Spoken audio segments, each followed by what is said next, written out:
மக்களின் அடிப்படை ஜனநாயக உரிமையை கேள்விக்குள்ளாக்கும் வாக்காளர் சிறப்பு தீவிர திருத்தம் என தவிக தலைவர் விஜய் கண்டனம் தெரிவித்துள்ளார். இதுகுறித்த கூடுதல் விவரங்களோடு இணைகிறார் எமது செய்தியாளர் சிவகுமார். வணக்கம் சிவகுமார், கூடுதல் விவரங்களை பதிவு செய்யலாம்.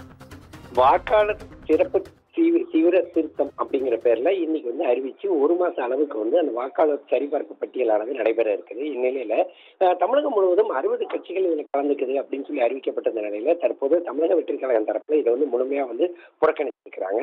அதோட இல்லாம அறிக்கை ஒண்ணு வெளியிட்டு இருக்கிறாங்க. என்னன்னு பாத்தீங்கன்னா, தமிழ்நாட்டில வாக்காளர் சிறப்பு தீவிர திருத்தம் மேற்கொள்ளப்பட இருக்க சூழ்நிலையில இந்திய தேர்தல் ஆணையம் அறிவித்திருக்குது. ஏற்கனவே பீகார் மாநிலத்துல வாக்காளர்கள் பட்டியல்ல இந்த தீவிர திருத்தம் குறித்த அறிவிப்பு வெளியான போதே தமிழக வெற்றிக் கழகம் தரப்புல இதை எதிர்த்து நாங்க கடுமையான குரல் கொடுத்ததாகவும், அதன் உள்நோக்கமானது பாத்தீங்கன்னா குறித்து எச்சரித்தோம். அப்போதும் எச்சரித்தது போலவே பீகாரில் லட்சக்கணக்கான வாக்காளர்களின் பெயர்கள் பட்டியலில் இருந்து நீக்கப்பட்டிருந்தன.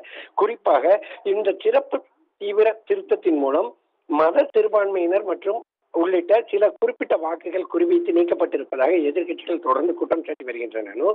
மேலும் வாக்காளர் சிறப்பு தீவிர திருத்தம் குறித்த வழக்கு உச்சநீதிமன்றத்தில் விசாரணையில் இருக்குதுன்னு தெரிவிச்சிருக்கிறார். அவரு முதற்கட்ட சிறப்பு தீவிர திருத்தம் குறித்த தெளிவான விளக்கங்கள் அளிக்கப்படாத நிலையில் இரண்டாவது கட்ட திருத்தத்தை மேற்கொள்வது எந்த வகையில் சரியான நியாயமாக இருக்க முடியும் அப்படின்னு கேள்வி எழுப்பியிருக்கிறாரு. தமிழ்நாட்டில் மொத்தம் 36 லட்சம் வாக்காளர்கள் இருக்கிறார்கள். அவர்களையும் அனைவரையும் பெயரையும் 30 நாட்களில் எப்படி சரிபார்க்க முடியும்னு கேள்வி எழுப்பியிருக்கவரு இந்த வாக்காளர் சிறப்பு திருத்தத்தின் மூலம் பீகாரில் நடைபெற்றதை போல தமிழ்நாட்டிலும் சிறுபான்மையினர் உள்ளிட்ட சில குறிப்பிட்ட வாக்குகளை குறிவைத்து வைக்கப்பட வாய்ப்பு இருக்குதுன்னு என எதிர்கட்சிகள் தொடர்ந்து முழக்கமிட்டு வருகின்றன.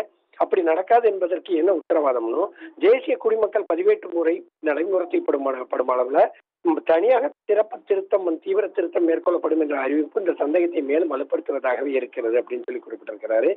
எனவே சிறப்பு தீவிர திருத்தம் என்ற குழப்பமான நடைமுறையை விடுத்து ஏற்கனவே இருக்கும் நடைமுறையை தொடர வேணும் அப்படின்னு சொல்லி தமிழக வெற்றிக் கழகம் தரப்புல தெரிவிக்கப்பட்டிருக்குது.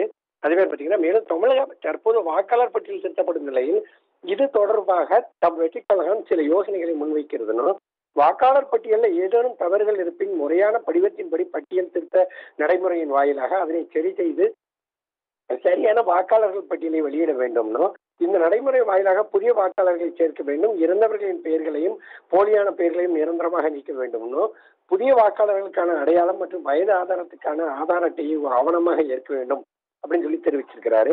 திருத்தம் செய்து இறுதி செய்யப்பட்ட வாக்காளர்கள் பட்டியல் அரசியல் கட்சிகளின் அரசியல் கட்சிகளோட முகவர்கள் சரிபார்க்க வகையில வழங்கப்பட வேண்டும் குறிப்பிட்டிருக்கிறார்.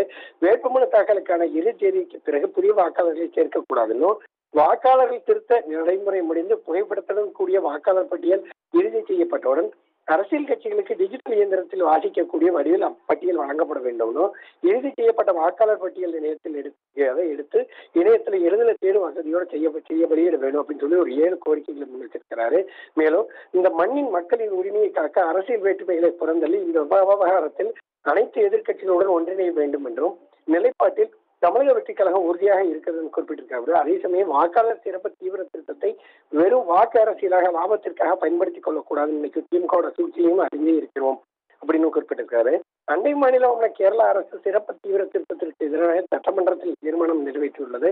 கேரள அரசின் இந்த நடவடிக்கை மக்களின் உரிமை மீதான அக்கறையை காட்டுகிறது அப்படின்னும், இதனால் சிறப்பு தீவிர திருத்தத்தை கடுமையாக எதிர்ப்பதாக காட்டிக்கொள்ளும் திமுகவினர் இது குறித்து சட்டமன்றத்தில் தீர்மானம் நிறைவேற்றப்படாதது ஏன் அப்படின்னு சொல்லி தற்போது பதில் கேள்வி எழுப்பியதோட இல்லாம தவிக தரப்புல தற்போது நடைபெற்று இருக்கிற அந்த சிறப்பு தீவிர திருத்த பட்டியல் இதுல தவிக தரப்புல முற்றிலும் புறக்கணிச்சிருக்கிறாங்க. ரூபி,